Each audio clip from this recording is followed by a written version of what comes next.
There are 3 colossi I'd consider to be the most difficult enemies in Shadow of the Colossus, especially on hard difficulty.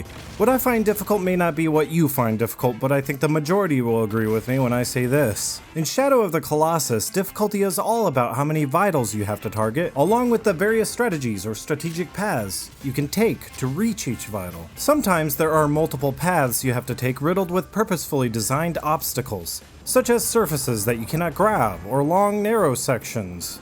I am also judging difficulty on how much time it takes to defeat one, so let me break this all down for you. The amount of vitals, as well as whatever it takes to get to those vitals, plus the amount of time it consumes, equals the difficulty of a colossi.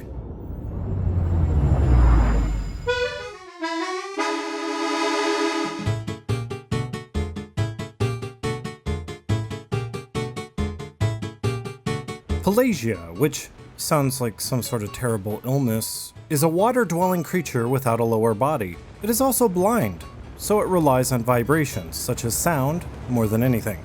The hardest part of Pelagia is how to get on it and how to steer it. Once you get that process down, it's usually no problem. But it also feels somewhat buggy in that the Colossus will get stuck, unable to move at times, making it even harder to understand what to do. Even with Dormine's hint to get to higher ground, you may still not be able to figure it out. Seeing as there is a grabbable surface on its back, you may try to swim around the Colossus to no avail, as it will keep turning. Don't try to do this, it's a waste of time. There are 2 separate ways to mount this Colossus. So, there are these 3 stone formations. Not 3. I'm sorry, 5. 2 are already broken, so maybe I'll stick with 3. You can swim your way out to these and bait the Colossus in so that you can scale its face, or you can swim to its back and climb up its backside. If you take the shrines, it may take a while, and the Colossus might get stuck. It'll sit there and be like, huh? You talking to me? If it does eventually get its face in your face, you'll jump at it, trying to get a hold of something, anything.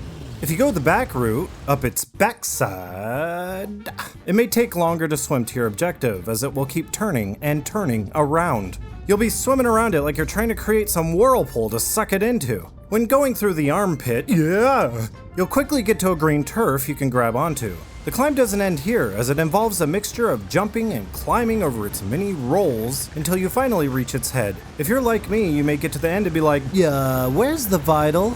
The vital isn't here. It's, down south, if you know what I mean.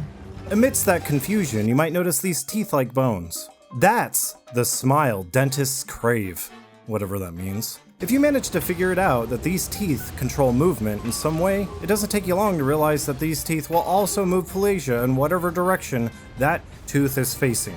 And it's an extremely satisfying feeling being able to steer a Colossus with just a... And each individual tooth does different things. One is more designed for tearing lettuce, while the other is designed to grind meat. What other game lets you steer something by its teeth? It may take you a while to fully comprehend the controls, but once you get it, you'll guide it to one of the gazebos and jump to the top. If you don't get shot off by one of the laser beams, everything will make complete sense as you discover its vital is tattooed onto its belly. This is the one and only vital on this entire Colossus, and unlike any other vital on any other Colossi, you have to stab it right in the center to do the maximum amount of damage. Once you have dealt sufficient damage to the vital, Pelagia will destroy the gazebo. You won't deal very much damage to this vital in the time you are given, making it so that you have to repeat this entire process 3 times with all 3 gazebos, but you can defeat it only using 2. This consumes a lot of time and is a little redundant, making the entire battle feel far longer than it should. Honestly, Pelagia always felt like a Colossus the development team couldn't iron out. Like they couldn't quite work out the kinks, but they left it in there anyway. The way it navigates the body of water it gets stuck in when you're trying to get on its head makes it feel like it has broken artificial intelligence. Like something's wrong. I know it can't see and that may have something to do with it, but it doesn't seem like my arrows make much of a difference either. The amount of time it takes to defeat Pelagia, even though it only has 1 vital, along with the amount of strategy put into figuring out this battle on your own, all of this makes Pelagia the 3rd hardest Colossi, and the number 1 most frustrating one, in my book. Gangsters, hustlers, pimps, if you follow me, let me see you put them hands up like a robbery. I think Malus has the perfect name, as Malus in Latin means bad. and Malice is a very bad Colossus. And for one main reason: homing missiles. Malice is a stationary tower in the middle of a battleground. Because it can't move its lower body, most of the fight is about scaling up to its torso, where the real fight begins. Just getting to this point can take several minutes. If you die, which certainly can happen, you have to replay the entire level all over again. The first part of this battle focuses on you getting closer to Malice. As you progress, it will continue to track you and fire more missiles at you. It's your goal to stay behind cover whenever possible in order to avoid death. Everything is fairly simple at first, as it starts off with plenty of cover. The last section requiring you to take cover is a nightmare and is by far the most difficult. Not only is Malice firing off more missiles faster, like a chain gun of missiles, you have to cross this gap. Of course, you can get lucky a few times and get past this area without even knowing how much of a pain in the ass this gap can be. Lucky you. And once you get hit with a missile in this area and survive, it seems that no matter what you do, you'll get hit again. It's bad luck. You can try to start running as soon as you hear or see the last missile go off, but you may not always make it. Studying the patterns of the missiles doesn't always give you a clear indication of when the missile will hit. As such, a dodge roll might be necessary. Good luck with that one. Once you get past this, you're on to phase 2, which isn't that difficult. The lower climb up the Colossus. There are times you'll stumble from the movement of it, which, if you're unlucky, can cause you to fall and start all over again. But that's really the only thing you have to worry about there. Phase 3 is the most difficult section of this boss fight, and where the game begins. On its lower back, you'll find a weak spot. When stabbing this weak spot, Malice will bring its hand down, going like, "Ah!" You jump from its back to its hand. The series of backwards jumps from here on out and having to keep steady while on a moving platform is intense. It may take a while, but you'll notice a weak spot on its shoulder. Stabbing this will make it go, "Oh!" and bring its hand over. You have to jump from that to its hand. Whenever you can, when you're not flailing and swinging helplessly, unable to get a grip, you'll need to plunge that sword so deep into the fleshy flesh of its hand and give you just enough support in order to plant your feet down, aim steadily at the weak point on its shoulder, and blindly fire off a flurry of arrows, hoping you get lucky and hit it before falling off to your death. If you don't fall from this, then you'll probably fall when your stamina meter runs out. At the same time, this weak point is not the most obvious thing. It may take a while to even notice it. Because of this, you'll likely fall off, especially if it's your first time playing. If you can get it to bring its hand up to its shoulder, you're on to the final phase, the last simple stretch. Although simple, and even though stationary, Malice will do its damnedest to shake you off. Holding on through these long animations taxes your stamina and consumes a lot of time, as you have to continuously move off of its head and get on its shoulders in order to recharge. Malice is the most time-consuming boss fight, as you would expect from an endgame boss. It only has one vital, but if you count all of its weak spots which are necessary to progress, this Colossus has 4 spots to hit, more than any other Colossi.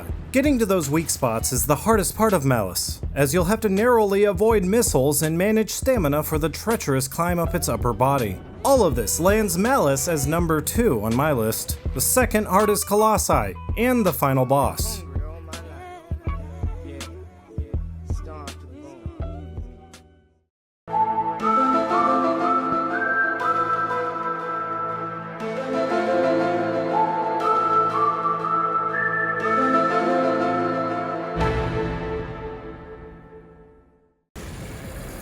Argus is a very ape-like, dim-witted Colossus with an extremely short attention span. You'll have to barrage it with arrows in order to manipulate it into taking action. If you let up and stop firing at it, it'll simply walk away. You basically take advantage of the Colossus's short attention span and trick it into performing actions that help you traverse the environment. With this arena, you start in the middle and work your way to the top. In the middle, there are 4 branching paths. Standing on a platform while firing non-stop will eventually trigger the Colossus, making it want to stomp on you. Its foot will elevate the platform, creating an opportunity to grab onto the ledge above and proceed onto level 2. From here, you will have to blast arrows non-stop in order to bait it into smashing its stone machete against the wall, making the stone blocks above it collapse, creating a path up to level 3. Everything up to this point hasn't been very clear, and you likely have figured this one out on accident. If you stand on a bridge and maintain its attention, it will swing its weapon and completely smash the bridge. After that spectacle, it'll move towards you, giving you an opening to fall right onto its crown, where the first vital is. Rarely with Argus, you'll get to do a fully powered up stab, especially on its second vital. When it leans down to get ready to shake you off, you need to stab in order to get it to stop. The second vital becomes apparent instantly after taking out the first one. And this one is the hardest one to steady yourself on. You'll never seem to be able to get a grip, as any slight vibration will interrupt your stab. You may have to take the chance and commit to a stab early before it can put its foot down with each step. Once that is all said and done, you'll need to drop off of Argus. But take care as to not drop directly under its foot, like I did. It may not be obvious until you pinpoint it with a sword, but you need to get to its third, very secret, very hidden vital on its hand. Seeing as there's an object in it, it becomes apparent that you need to get Argus to drop its weapon. You just won't know how. When I first played, I thought I had to vertically scale to the top of the arena again in order to get it to take out the last remaining bridge, thinking that it would destroy its weapon or something. But that's not the case. What you really need to do is look out for a blue glowing weak spot on its elbow. You can stab it with a sword, but using an arrow is far faster. When you're on the first level, it's very difficult to get a clear shot of the weak spot, so you may have to navigate up to the higher levels just to get a well-placed shot on it. It'll be like, "Oh!" and let go of its weapon. The next thing you have to figure out is how to get access to the vital on its palm, which is easier said than done. First of all, unless you do it by accident, you won't know you'll have to persuade it to pound the ground with its fist.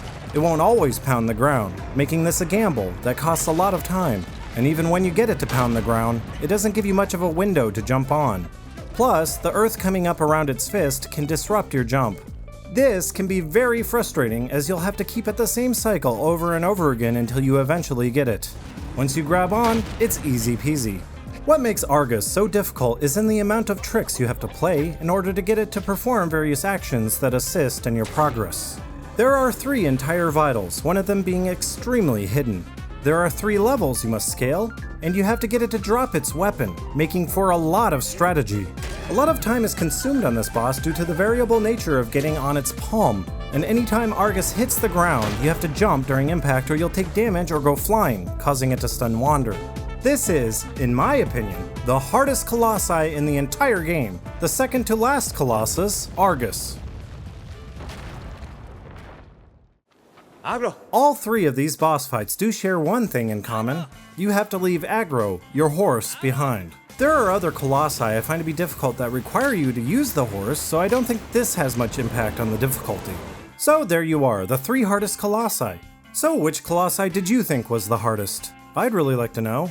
If this is your first time playing, I'm even more curious to know what you think, as it's still fresh in your mind. If you have never played at all and you're still sitting here watching this video, great! Thank you for watching. Be sure to give a like, and maybe even subscribe. I hope I convinced you to check this game out.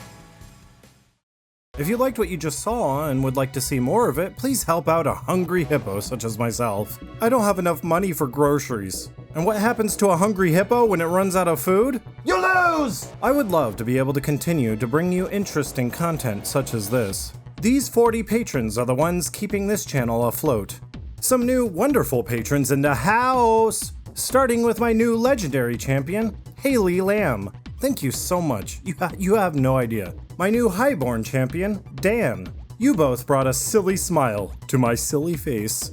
A few of you upped your pledges because I was being nasty on Discord, venting about my terrible audience. Andreas Sanosuke Birnbaumer is also a highborn now, and GSXP is back to being a heroic champion. Thanks, both of you. You two have been with me for a few years, so that's awesome. I'd also like to thank these following grand champions. Legendary champions, Haley Lamb and Rain. Heroic champions, Tyler Hunter and GSXP. Elite champions, Yorcher S. Hjartarson and Miami Ink Vampire. Really, thank you guys from the bottom of my soul. If you're not a patron, become one, or get lost! But be sure to watch my review of this game first.